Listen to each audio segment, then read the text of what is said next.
If we look at the table here, you see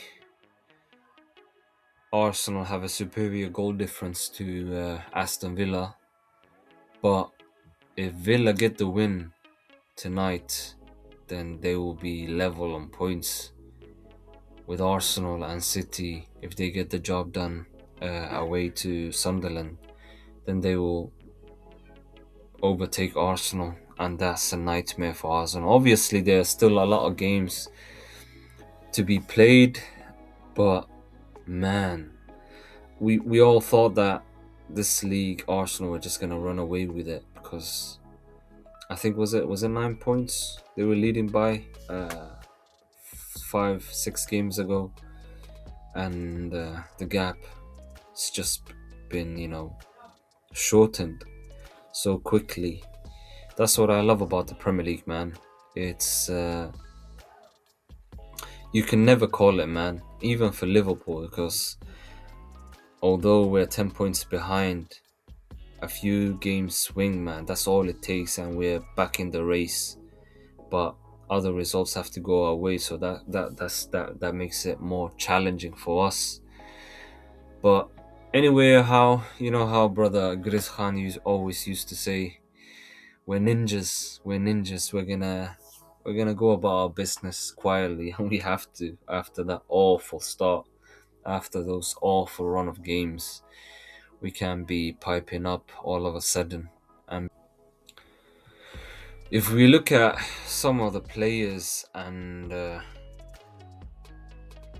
some of the players who are gonna be, because there are a few suspensions on Aston Villa's side. Was it Matty Cash and Kamara? They picked up their 5 yellow cards, automatic suspension. It's such a big loss to them, because though Matty Cash is literally integral to their setup, and Kamara as well. But I think I think they still have good players to come in.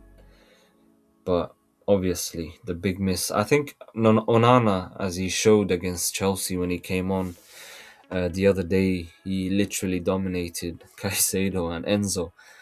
But Matty Cash is going to be a big miss to them. It says here that Lamara Bogart is the one that might be filling in at right back, but I don't think, man. I don't think. They're obviously going to miss Matty Cash. Timber and Declan Rice. Declan Rice played right back against Brighton. I saw that. I don't know how he played, how he fared. He's a jack of all trades, so I assume that he had a good game.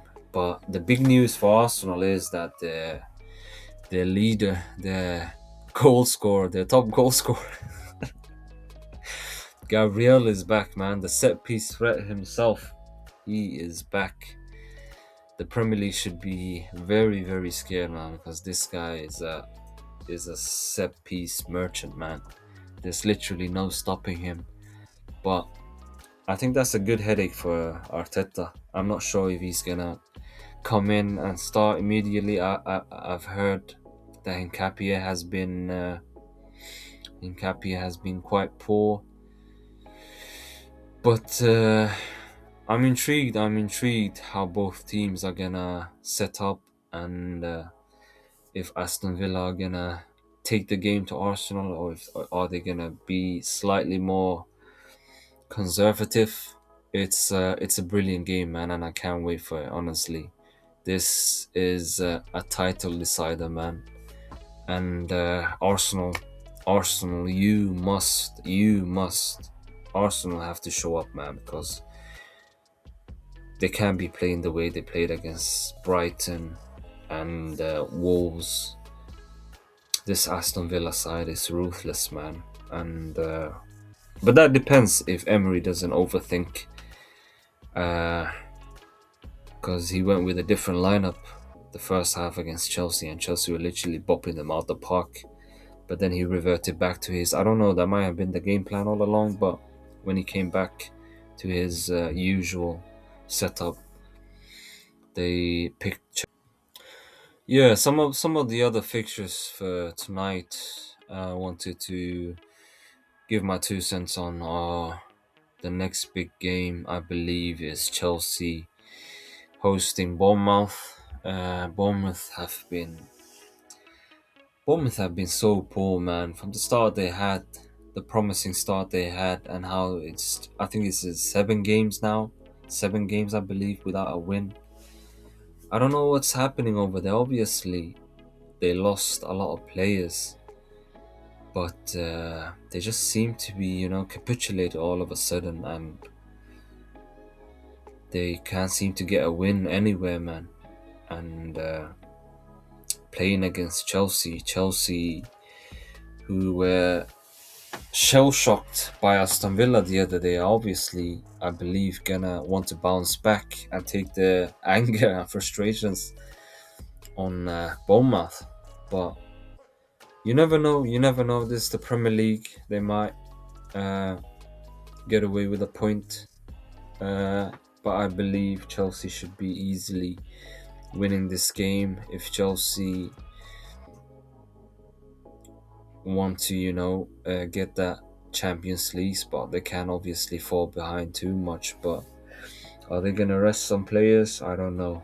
I expect Chelsea to cruise by Bournemouth, but you never know. I probably should have taken Semenyo out my uh, fantasy Premier League team, but he has been delivering, man. Despite their poor form, and the other one, the last fixture for the night is actually it's the same time as the Arsenal game. United against the poor-stricken Wolves side, man. Everybody knows Wolves at this point is gonna get relegated, man. It's well known, it's documented, man. The results speak for themselves. United are missing the players who are participating in AFCON, so. But you never know, man. On paper, this looks like an easy fixture, but sorry about that. On paper, this looks like an easy fixture, but saying all that, man, they gave Liverpool a hard game the second half, and they played decent against Arsenal, man. So obviously they have a new coach, guy who managed Luton, was it? he got relegated with them as well. It's gonna be funny if he gets relegated with Wolves, if it's when. But yeah, I expect United to easily cruise by Wolves. Are United gonna field some youngsters, man? But I don't think they can afford to play their players every 3 or 4 games, because they're already out by the Carabao Cup, and I don't believe the FA Cup is gonna be played these upcoming weeks, and obviously no European football, so they can get away with that. But yeah, what other games? Brighton, West Ham. Actually, that match has already started, so I'll have to tune into that. Forest, Everton. It's gonna start soon. Oh no, starts in about an hour's time. I still got it's the Sweden time zone, 1 hour ahead. But Newcastle, Burnley. Could Burnley shock Newcastle? Could they surprise there? I think it's more of a hopeful one, but yeah, this is the game that I can't wait on, man. And let me know what you guys think on the comments. And you think Arsenal are gonna finally show that they're here for a reason, that this is their league to lose, or do you think Aston Villa are gonna keep the momentum? Because a win for Aston Villa, man, that literally puts them neck in neck for the title. They're not, they will not be seen anymore as, oh, they're in or thereabouts. They're actually gonna compete for the title. But still, there's a lot of football to be played. You never know, another team might come in. Like in WWE, they have the money in the bank, and someone just